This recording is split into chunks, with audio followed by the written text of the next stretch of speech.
बिस्मिल्लाहिर्रहमानिर्रहीम। अस्सलाम वालेकुम। एजुकेशनल और इंफॉर्मेशनल वीडियोस के लिए चैनल को ज़रूर सब्सक्राइब कीजिए और साथ में मौजूद बेल आइकॉन को ज़रूर प्रेस कीजिए ताकि आने वाले हर लेटेस्ट वीडियो की अपडेट सबसे पहले आपको रिसीव हो सके। आज के लेक्चर में हम कॉर्पोरेट बॉन्ड के बारे में पढ़ने जा रहे हैं। कॉर्पोरेट बॉन्ड को हम कंपनी बॉन्ड भी कहते हैं। So let's start today's lecture. Corporate bonds are the debt securities issued by private and public corporations. When one buys a corporate bond, one lends money to the issuer, the company that issued the bond. Corporate bond को हम company bond भी कहते हैं। ये एक debt security होती है। वो बॉन्ड जो कंपनी इशू करती है डेट इकट्ठा करने के लिए, इसको हम कारपोरेट बॉन्ड कहते हैं। बॉन्ड एक सर्टिफिकेट होता है, एक पेपर होता है जिसके ऊपर इसकी वैल्यू लिखी होती है कि ये 1000 रुपीज़ का है या 500 का है।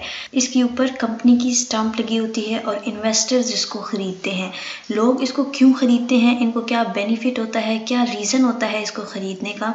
फॉर एग्ज़ाम्पल, अगर कंपनी किसी को 1000 रुपीज़ का बॉन्ड इशू करती है और बताती है कि इसका मैच्योरिटी टाइम 10 साल है, तो 10 साल बाद अगर हम आपसे एक 1000 रुपीज़ का बॉन्ड ख़रीद रहे हैं हमारी कंपनी का, तो 10 साल बाद आपको 1000 रुपीज़ लौटा देंगे और 10 साल तक आपको हर साल एनुअली, सेमी एनुअली या मंथली, वो एग्रीमेंट होता है कंपनी का, साथ साथ इंटरेस्ट भी देते रहेंगे।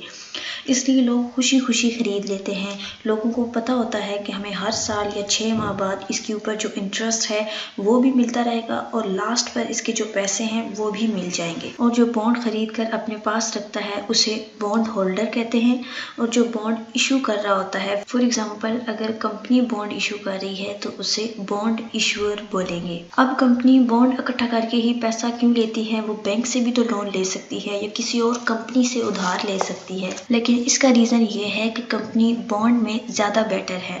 बजाय किसी कंपनी से या बैंक से उधार लेने के बॉन्ड इशू करना ज़्यादा बेटर है, क्योंकि बैंक से अगर आप उधार मांगेंगे तो वो सिक्योरिटीज़ मांगेगा आपसे कोई मॉर्गेज मांगेगा और इंटरेस्ट भी अपनी मर्जी का मांगेगा और कंपाउंडिंग होती रहेगी, इंटरेस्ट पे इंटरेस्ट लगता रहेगा और एक टाइम आता है जब इसकी पेमेंट करनी ही करनी है। अगर पेमेंट नहीं करेंगे तो बैंक हमारे ऊपर क्लेम कर देगा, हमारे ऊपर लीगल कार्रवाई करेगा। और बॉन्ड के अंदर इस तरह नहीं होता। एक तो आप इशू कर रहे हैं सिक्योरिटी, ऊपर से इंटरेस्ट भी आप अपनी मर्जी का लगा रहे हो।